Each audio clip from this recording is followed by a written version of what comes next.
అందరికీ నమస్కారం. నా పేరు అభినీష.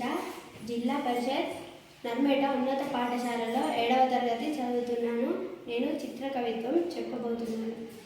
రాముడెవ్వానితో రావను మర్దించే పరవాసుదేవుని పట్నమేది, రాజమన్నారు చెరంజిల్లు శరమేది, వెలయగానక పంట విత్తునేది, సభవారి నవ్వించు జానడెవడు, సీత పెళ్లికి నొలి చేసిన విల్లేది, శ్రీకృష్ణుడై యుద్ధ జలుగుచుండు, అన్నిటికీ చూడనైదేసి అక్షరములు, ఈవలావల చూచిన ఏకవిధము, చదువునాతడు భావజ్ఞ చక్రవర్తి, లక్షణోపేంద్ర ప్రౌఢ రాయక్షితేంద్ర. చూడండి, ఇప్పటిదాకా చెప్పిన పద్యం యొక్క జవాబులు అటు నుంచి చూసినా ఇటు నుంచి చూసినా ఒకే విధంగా ఉంటాయి.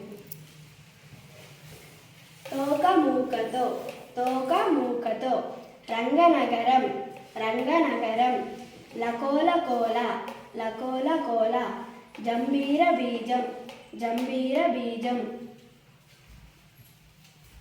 మందారధామం మందారధామం, వికట కవి వికట కవి, పంచాస్య చాపం పంచాస్య చాపం, నందసదనం నందసదనం. ధన్యవాదాలు.